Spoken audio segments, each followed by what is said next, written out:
Okay, so we're here with Anna Jameson. Welcome. Hiya. Thank you You're for right. coming. Thanks for having me. So, tell us a little bit about, the podcast is about the last 25 years. Where were you in the summer? Well, first of all, tell us what you do, what you're up to at the moment. Okay, so I present The Breakfast Show on BBC Radio Manchester.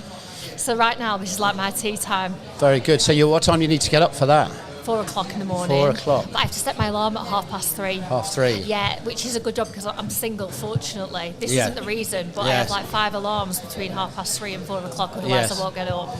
Are you able to now sleep knowing that you're going to wake up, or are you a panicker? Sometimes with people, if you have to wake up at 3:30, you'll wake up at 11. What time is it? Do you do that or not really? Initially, when you start doing it, Yeah. you have those panic, Yes. like waking ups. Yeah. Like 2 o'clock. 3 Yeah. o'clock. What time is it? Every hour, yeah. Yes. But the more you do it, the tireder you get. Yes, So you can all sleep that through. anxiety goes. So maybe it gives you a life skill now. Like if you're catching that early flight from Manchester Airport, you can actually get some sleep.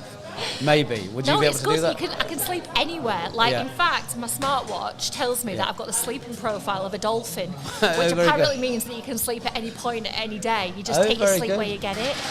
And did you have that before you started doing the breakfast show, or is that something you've been doing? Pardon? Have you had the sleeping pattern of a dolphin always, or No, with no, BBC Radio Manchester? Like before I started doing the breakfast show, I was just had the classic 8 hours sleep. Never woke up. I was like a log. Yeah, and yeah. now Yes. everything's gone to pot. Yes. Yeah. And, but you know what? I'm complaining. This is the thing you'll find. Like any person who works on the breakfast show on the radio station complain about sleep immediately. Yeah. So it's quite boring, really, Yes. and predictable. Yeah. But kid me not. It is like one of the best jobs in the world. Yes. And you now have the sleeping pattern of a dolphin, which Yeah. I think is something to talk about. Surely that's not boring at all. What do dolphins eat? I don't- Fish. Do you have any fish There on was menu? some fish, yeah. Yeah, all right. So summer of '97 or spring '97. Wow. Where were you? What were you up to? I feel like we should have the Spice Girls in the background now. Yes, yes. Right, so imagine me. Yes. 9 years old. Oh my David. word! Don't tell me that. Oh, 9 years old. I wasn't 9 years old. Yes. Jerry Halliwell Yes. was everything. Did you have a favourite Spice Girl? Jerry Halliwell. Oh really? Oh. Because I have like naturally ginger hair. Yeah. Well, it's faded out. It's more grey now. But like more like auburn hair. So I was like obsessed with Ginger Spice. So Yes. in 1997, the summer of And where were you? Where was Blackburn. home? Blackburn. Yeah. that's where I grew up. Yeah. And like just hanging out with my mates, like talking about to my friends who had a crush on at school. Yes. Playing Dream Phone. Yes. Register any bells? Tamagotchis. Do you remember them? Well, remember they did those programs on the telly where they kind of relived a certain year, Yeah. which is kind of that hasn't been on for ages actually. But you could then go back and relive that year when all these things what was top of the charts. Tamagotchi was all the rave and all those things. So it was Tamagotchi, the Spice Girls. Spice Girls. We had those. All Saints were on the scene. Oh yes, Fantastic band. Yeah. Still wish I was Melanie Black to this day. Yes. I still think I am trapped in the Yes, 90s. yeah. You've got the right guest on here. There's no harm in that. So then you were how old? You were 9. 9 years old, And yeah. tell us a little bit of how you got to here today from there. From that point, Yeah. from 9. Well, I don't know. You just have any other childhood, don't you? Really. So I grew up in Blackburn. And if you grew up in Blackburn, are you from Blackburn? You're not from Manchester. Not from Manchester. Yeah. And do you still think you're from? Do you still say you're from Blackburn? Yeah. But if you're not from the northwest, someone says, "Where are you from?" Would you say Blackburn or Manchester? Be honest. If I was on holiday, Yes. I'd say near Manchester. Yes. Okay. Yeah. But I live in Bury now. Yes. So it's So you've moved. Greater Manchester between Yes. the two. Yes. So that's like nice to get home to my family, but also close to work in Salford at Media Yes. City. Yes. And I grew up coming into Manchester, so Yeah. we lived by the train station, Yes. which was a direct train to Manchester Victoria. Yes. So I would spend my Saturdays Yeah. coming into town. Okay. Into so Manchester yes. on the train Yeah. with yeah. my friends. Yes. Going shopping and Yeah. I remember as you left Bolton Yes. and you're coming up to Salford Central, Salford Crescent, Yeah. and you see the skyscrapers. Yes. Me thinking, wow, Yes. I've arrived here. Yes. This is Yeah, yeah. there's nothing going to be better than this. Yes, And I yeah. used to look at all the people who had like these fancy apartments in town, and you used to see them living in there, and thinking that's going to be me one day. Yes, yeah, like, that's going to be like, it's like the dream. Yes, oh, very good, very good. And so, do you think you'll ever move into Manchester? Do you think, or you're Bury's as close as you'll get, or you don't know? So I lived in Manchester in my 20s for a couple of years with my boyfriend at the time. So you're one of those people in the apartments? Well, it was an old mill. Okay. In Miles Platting. Yes. So it was cheap enough not to be Ancoats. Yes. But you could still roll back from the pub. Yes. Yeah. You know, or try and avoid the geese and Rochdale Canal. Yes. And I loved it, but we, for job reasons and the issues at the time, we had to move back more towards Lancashire. And were you working in radio and TV then, or were you doing something else? Yeah, so I worked when I was training to be a journalist. I was a bit older when I decided to do it. I don't think I had the confidence to do it before then. Yeah. I was living in, I don't know, it's just like moving sideways really. I guess a little bit lost, like a lot of people are in their early 20s. Yeah. And I kind of knew that I'd always loved to be a journalist, but again, just never had that confidence to do it. So when I got a place at the University of Central Lancashire, I rang up Radio Lancashire and I said, oh, is there any chance that I could come and work on a Friday and just answer your phones because I got a bit of working experience, whatever else. They says and then they never looked back really. Yes. And then I started getting work at Radio Manchester. Yes. And let me tell you, like, there is no better place to be a journalist than Greater Manchester. Yes. Yeah. And I truly believe that, like, you always end up where you need to be anyway. I don't know if you feel like that in life. You know, you can go in different directions, but you always end up where you were always meant to be. Yes. And I might have taken the long way round, but... But one of the things I think that's great about Manchester now is, so my brother works in TV, but he's a kind of producer. He does observational documentaries. Right. But 15, 20 years ago, if you wanted to get on in TV, maybe not so much radio, you had to go to London. Yeah. Whereas now that's much less the case with Salford and Media City. So I think my optimistic perception is that there are, if there's the same young you in Blackburn now, are there almost more opportunities now to get in TV and media than there were your generation, or not, in Greater Manchester? Without which is a great thing, because I think that a lot of people kind of, we can moan about kind of where the world's going to, but that's an example of where the Northwest has changed for the better in terms of those opportunities that it kind of brings people. So you would agree with that as a concept? 100%. Yeah. I thought that to get a job in the media, I had to be in London. Yeah. And I think that's kind of why I moved there in my early 20s anyway, just because I thought that's where the jobs were. It was post-recession, so we're talking 2010. Yes. Trying to start a career at that time. I don't know what you remember of the post-recession 2008. I imagine it was really difficult in hospitality, but trying to start a career at that point was difficult, and me thinking, well, I'll never get anywhere because of how I speak and my accent. Yes. Yeah. But and that's changing as well, I think. The development of Media City and Channel 4 in Leeds, it just feels like a lot more now. Even the bosses at these big media organisations want those regional voices on there. Yes. They want to give local people an opportunity. Yeah. And I think people in Greater Manchester are more supportive of each other. I don't think they try and drag people down. Yeah. Do you think? I don't know. I always think there's enough room in the world for everyone. I don't think you need to compete. And I think in Greater Manchester, people are dead encouraging of each other. Yes.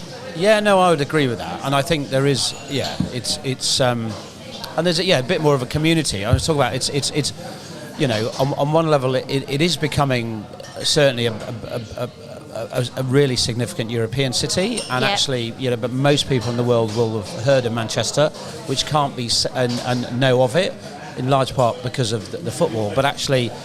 It's also very local, you can, so it still has quite a local feel, and I'd like that kind of mix of, if you do feel that there's a lot of exciting and innovative things happening, whether that's on the football ground or on a sporting level, or whether that's artistically, but it also still feels quite local, and that kind of that has to, with that, come kind of looking out for each other mentality, I think, which is good. Definitely. And you know, in that community aspect, I think can make you develop as a person as well. Like, I don't know how it helps you develop as a business, but nobody wants to see anyone not succeed. You know, if I hear, you know, somebody's struggling or struggling to get work, you try and help them out. And maybe if a restaurant was struggling for you, the very poignant, I think, examples of that, which relate to two things that you've done very recently, is the interview you did with Michael Parkinson. Oh, did you watch that? It was unbelievable, really. So what you've got is someone who's actually from, you know, he's from the north, but he's kind of a national, you know, he's known certainly very much as a national treasure, really. But also you've got George Best, who's known globally. So here's you in Manchester talking to someone who about something that was beautifully poignant, and you kind of and it was a very special moment, I thought. I don't know what you felt about that chat. I was so intimidated, David. Yeah. Can you imagine it? Imagine if this was Parky now, not me. Yeah. Like, how you'd be going toilet 3 times, wouldn't you? Yeah. Because you are interviewing the king of interviews, and so immediately, like, I was just trying to keep my cool. Yeah. But my nan's always said to me that no one's better than anyone else. You treat everyone with the same respect, from the CEO to the cleaner. So whenever I do feel that level of intimidation, I always try and just go with that attitude when I'm interviewing somebody, with respect. Yes. And just relating to that person and forgetting who they are. And I think that is probably the knack of it. But it was really special that he opened up about such a close friend who is. And there was a real kind of poignant vulnerability about him, I felt, about Parky, which was lovely, really nice. So it was almost, again, without being too, you know, it was quite a privilege to watch that. So I think, certainly for me watching it, it was a lovely moment. And then this morning there was the Jack Grealish moment. Oh, do you know Finlay. what I mean? Did you? So I'd seen the video before. So then again, you've got Finlay, who's a little lad from Manchester. Jack Grealish, who plays for City,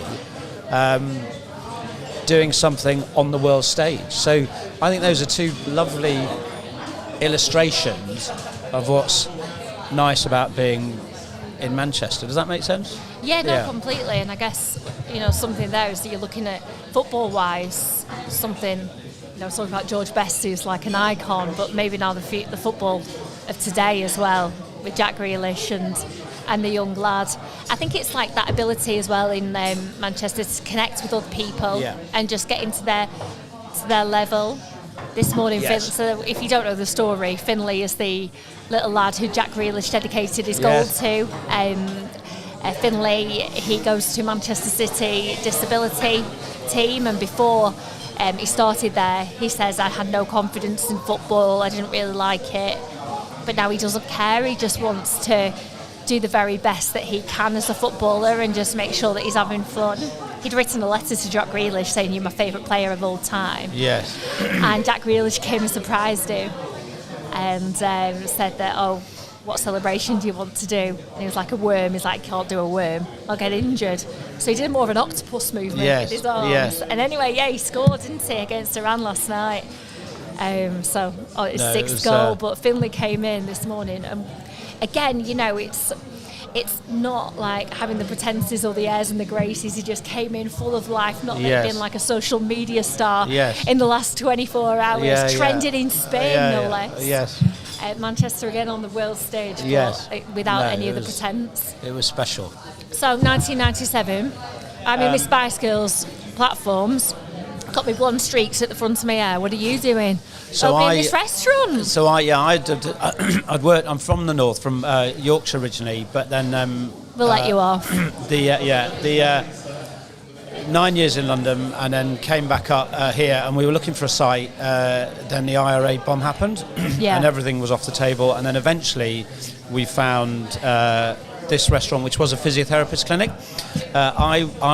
I was getting married on May the 26th, 1997. We were due to open in February, then we were due to open in March, then April, and then we ended up opening 5 days after I got married, which so for we had about 2 days honeymoon, and then on the opening night, my wife was handing out dishes, not really knowing how to pronounce them, and I'm sure giving some customers the wrong dishes, which we then found out after they'd eaten half the meal. I'm still scarred by that first Saturday night. So but very excited to be opening a restaurant in Manchester. That was May '97, and have been working away then. Obviously, Albert Square, the original restaurant was still going, but now opening Corn Exchange, got one in the Trafford, and we've got one in central London. So it's been a great journey, but it's also been great going back to your comments about Manchester. It's been very great with our roots very much based here, which has been good. So do you know, my mum's a huge fan of Tampopo. Pardon? My mum's a huge fan of Tampopo. Really? Oh, very when good. she gets the train now out of Victoria straight to the Corn Exchange. Very good. Yeah, she's ordering those spring rolls. Very good. She loves it. So what was your kind of diet? What was your culinary diet? What did you kind of grow up eating? Were you don't be shy, don't try and, because I was saying food has this ability to kind of take you to a certain place. You know, mine was like mash get smash, showing my age, or my mum would cook smash. She was Scottish. My dad was from Yorkshire. She was always a very reluctant Yorkshire pudding maker. Okay. Butterscotch Angel Delight, all of those dishes. So what were your what were your things that would take you to your childhood? We had a few of those ready-made things, going. We used to go to a supermarket where they had those hot rotisserie chickens at the back. Yeah. So every Sunday we'd go into town and we'd get one of them. For tea, until it'd still be warm. Yes. Gravy. Yes. I'm from Blackburn and my blood's made of gravy. Veg, roast potatoes. Yes. And then we'd used to get a sticky toffee pudding for dessert with ready-made custard. Oh, very good. My mum will kill me for saying this. She is a good cook as well. Yes, she can do a slow cooker chilies and a slow cooker Thai green curries and a slow cooker is the dream. I see a slow cooker, I think of my childhood. Equipment of choice. Very good. Now it's air fryers. Yeah, I've heard of this. That they've been. You've heard of them? Wasn't there some fight in a supermarket or somewhere? Yeah, in Aldi the other week. People were queuing for them. Yeah. Glastonbury was trending. And so was Aldi, because everyone was after an air fryer. That's what people were in the queue for. Is this because it saves energy, or is it because it's good for cooking, or both? Why am I teaching you about food? I don't have an air fryer. You've got to get one. It'll really? I mean, I'm sure you eat very well. Are you sure it's not going to end up on the kitchen, on the worktop at home and never be used? I'm sure if you do do you do chips on the menu? We don't, but we may do one day. Maybe you need to get an air fryer and start doing chips in there, because honestly, they'll never taste as good. Yes. Bit of Cajun spices on top, David. Oh. No. Have you got an air fryer? You looked in pain. Have you got an air fryer? You looked in pain when I said that. Have you got an air fryer? I do, yeah. Oh, do you? Yeah. How long have you had an air fryer for? Since my birthday. This is what you get when you turn 34. Never mind your dream phone in 1997. You get an air fryer when you're 34. Oh, very good. And I haven't turned on oven since. Only once for a takeout pizza. I'm literally destroying your mind, aren't I, with this talk of takeout pizzas, air fryers. Come on, tell me some beautiful things on your menu. So, do you like prawns? I love prawns. So we've just started How good are prawns? Tamarind prawns. We could go for the original, the gyoza dumplings. Do you ever had the pork dumplings? No, I haven't. No? Those have been on our menu since '97 actually, and we have some people who we had a Deliveroo order with 2 portions of dumplings and 8 tiger beers. Stop. So that's all they had. How did you find out about that? Well, I thought it was between me and Deliveroo. yeah, exactly. We scrubbed out the name. So let's go for gyoza dumplings, some tamarind prawns. Have you had the nasi goreng before? What's that? It's an Indonesian kind of fried rice dish with a little bit of bite. It's a classic kind of it's a classic Indonesian dish that you have with leftover rice, lots of different variations. But going back to Deliveroo, we had an order for a nasi goreng and chicken satay from the Indonesian embassy once, a couple of years ago. So I took that. I should have actually. I took a photo of it, but I should have actually got it framed, because it did actually say on the order Indonesian embassy. Three nasi goreng, 2 chicken satay, and some soft drinks. So did they leave a review? That's my work is done. You know, Did they leave a review? What did Coles they say? to Newcastle. No, they didn't. They didn't leave a review. I bet you were hoping for one. Yes. Yeah. So yeah, in terms of kind of, I suppose, food and eating and eating out and stuff. Are you a big eater-outer? I love eating out. It's such a treat, isn't it? And do you do it often? Yeah. I try to. Yes. Me and my sisters, when we go out in town in Manchester, I've got 2 younger sisters. And where's home for them? Are they local or are they? Yeah, well, actually, one of them's gone to Thailand. Oh, okay. So she's going around Southeast Asia. Oh, very good. I think she's doing some cookery lessons actually this week. Oh, very good. She should have just come here. Yeah, she? or she should have asked me, because so some of the dishes we do, there's a lady called Pip. So I'd be interested whether there's a Pip's Thai house, which is in Bangkok. We took all of our head chefs and managers out, and I've known her for years. So I did a cookery school there 15 years ago. But you go down. Have you been to Thailand? Yeah. You know the Chao Phraya River. The main river is called the Chao Phraya River, and they pick you up, put you on. You get on a boat and you go down the river and off down the side, little rivers. And the cookery school's in her house, just out of town a bit, which is lovely because you're in Bangkok, but you then feel like you're a little bit out of town. So I think I went to one in Chiang Mai. Yeah, they do. They have a lot of cooking schools there. Yeah. I would, for me, I'd recommend anyone, if they go travelling, particularly to Southeast Asia, do a cooking school, but actually anywhere, because it's a really nice way. Because I don't know, do you like cooking at all or not really? I tend to follow recipes. Yeah. But I think most like people, most people have quite a small repertoire of dishes that you make. Yeah. And if you do a cooking school, hopefully you might make. I still make a tiramisu from a cooking school I did in Italy when I was in my mid-20s, and still my favourite tiramisu recipe. So I think it's a really nice thing to do, I think. Just go, if you can, do a cooking school. How many shots of coffee do you put in your tiramisu? Well, rather controversially, I don't do any coffee. What? So a lot of just bloody what's the What, the biscuit? No, not the biscuit. The what's the amaretto. It's not amaretto, is it? It's what is it? What's the booze? Yeah, it's the booze in the tiramisu. Is it brandy? No. No, it's but we do it with mascarpone cheese and an egg white, but which needs to be whipped in a certain way that just keeps it quite light. But and quite a lot of Marsala wine, which has kind of almost got a coffee-ish flavour. Nice. So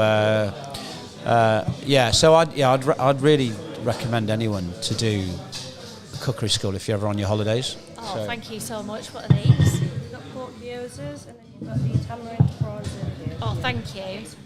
Thanks so much. This is amazing. This is literally my tea now. Thank you. Yeah, so like me and my sisters, we tend to go out and have something to eat first before we go boozing. Yes. Just because, I don't want to be a complete disgrace when I'm out. Do you do bottomless brunches or something? Do you like a bottomless brunch? Yeah, They're good you do. fun. Yeah, they are nice. No, we do bottomless brunches. So I didn't know that. Yeah. What, like just at the weekends during the? Every day. Like I'm asking you to You come after work every now. day. Yeah. Oh my goodness, there's an egg on it. Thank you. Thank you. There's an egg. Yeah. What's going on? So It's mad, it's this. almost brunch, isn't it? It Except is. it's your tea. So that's the classic kind of Indonesian dish. The Malaysians would lay claim to it as well, but it's more. It's one of the iconic Indonesian dishes with some prawn crackers, cucumber, fried onion, and also sambal, which is like a spicy paste that we make ourselves as well. Amazing. And you can mix that into the dish. Right, I'm going to tuck in. What shall I go for first, David? I'd start with that, then Okay. that, and then that. I'm going to use chopsticks and blend in with the culture. What most people don't realize, because we used to have chopsticks on the plate, and these are but actually most food from Southeast Asia, so Malaysians, Indonesians, Thai, Singaporeans, they'll all eat with forks and spoons. So Right. it's not nothing to be embarrassed about if you use a fork and spoon. So you've been going 25 years. You must have had some regular customers that have come in over the time. Like, do you have ones who just come in, week out? Yes, and actually, even, some people that are kind of well known. I mentioned kind of Clint Boone, the Unabombers, a load of people who are on our wall actually in Tampopo Albert Square. But also, a lot of people who've been coming from the beginning. There was a guy who we used to call Green Tea Man, because he'd come in at lunchtime and have a green tea and a nasi goreng. But then I subsequently met him like 10 years later, and I don't know whether he recognised me, but it's funny, there are certain customers that then, even though you get hundreds or thousands of customers through the door, particularly with the regular ones, you get to know who they are, and some stuff get Christmas cards off customers. So it's that kind of sense of kind of place for people. It can be, I'm sure most people have their, you've got your home, your work, but also then your favourite, your cafe, bar, restaurant, and that kind of sense of belonging is something that really matters to people. I'm sure, even I will have, my 4 or 5 favourite restaurants that I'll keep on going back to, so we have lots and lots of regulars. It must be, when you own a restaurant, it's quite an intimate thing in many ways, isn't it? Because I bet you'll see people on like first dates here. Yes. People have met each other here, and then they come back with their families. Yes. So my daughter was doing her A-levels during lockdown, and her economics teacher found out that her dad ran Tampopo restaurants. Yeah. And she announced that that's where she went on a date with her now ex-husband. So she said it was a very nice meal, but with the wrong person. So you have those moments of hopefully more happy moments. But as I say, going out can create those kind of moments of hopefully joy, but also moments of decisions of there's a guy I know said his decision to move to London was when he was having a meal in Tampopo. So lots of those kind of things can happen, I think, and you're aware that you're part of that. And really, the role of a restaurateur is to try and create those environments that you can have lovely times with your sisters, and those are kind of important times. Yeah, definitely. And particularly in busy lives, that they can end up being quite snatched. I think you've got to you're busy rushing around. In a restaurant, you're kind of forced to sit down and talk, which you don't necessarily have that many occasions to do that, if that makes sense. When you see people like in here and they're on the phones, you just want to snatch it out of their hands. By the way, these dumplings are amazing. They're so nice. So we make these ourselves, and they've been here since 1997. So we do a pork version, and we do a vegetarian version with mushrooms. They're amazing.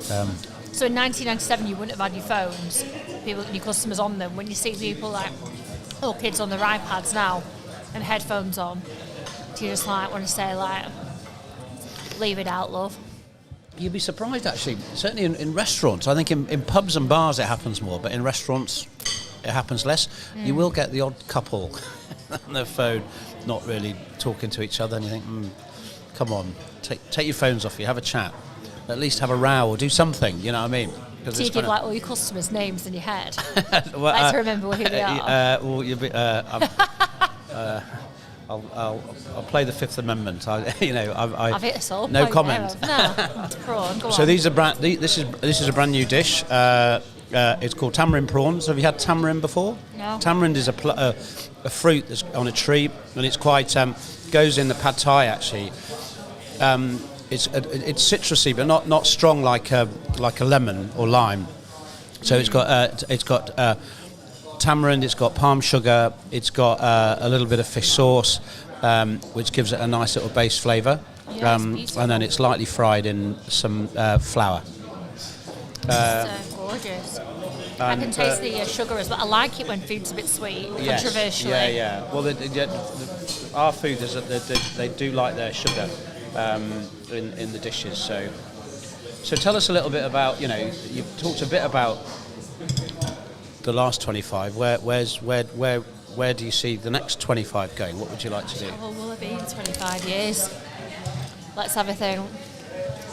25, I feel sick here. I'll be, 59? Mm-hmm. I hope I'd really love a family. So I really hope I have children and, manage to settle down. That'd be the dream for me. I'm very, you probably can tell, I'm very family orientated. Yeah. I'd love that for myself. Career-wise, who knows? Like, things are really taking off right now. I don't know what's going to happen in the next 6 months. Yes. Yeah. So it's difficult, but if I can keep broadcasting, I'd be very, very grateful. Hopefully, continuing to represent people in underserved communities like I'd like to do now in Greater Manchester. That's the dream. It's always. What Do you think you're based in? Is Manchester home for you, or the Northwest? Do you think this will be where you are? Yeah, I can't move to London. I mean, they don't let me in. So I think we're done. Thank you very much for popping by. Try this Indonesian dish. For trying the food, and it's nice for you to be interviewing me for a change, David. Yes, I'm usually interviewing you on the radio. Yes, we've had a few of those, radio or TV actually. You did TV, in this restaurant. Yes, yeah. Where you did everything. You interviewed, you filmed, you edited. You're a real multitasker. And how is the restaurant looking now, post-COVID? Okay, still, I think the challenge with us is all our costs are going up. You've heard about food inflation at plus 20%, and you can't pass that on to the customer, which is difficult. So we're hoping that this is the first Christmas that in 3 years that people are going to go out and have a good time and create some special moments, because last year we were encouraged to stay at home, if you remember, and the year before we definitely weren't going anywhere. So it's been, it's 3 years overdue. So in the Fox household, do you have an Asian turkey at Christmas? No, I'm quite traditional. I like the whole. I go very traditional, and I'm very blessed. My wife can do a Sunday roast with her eyes shut. So we're very traditional. I'll cook the turkey, and she'll do most of everything else, hopefully with the kids helping, and I'll take all the glory by carving it. So just like every other household up and down the land, potentially. So have a great Christmas. Yeah, great good. to chat to you, David. Yeah, thank you cheers. for having me. Yeah, thank you.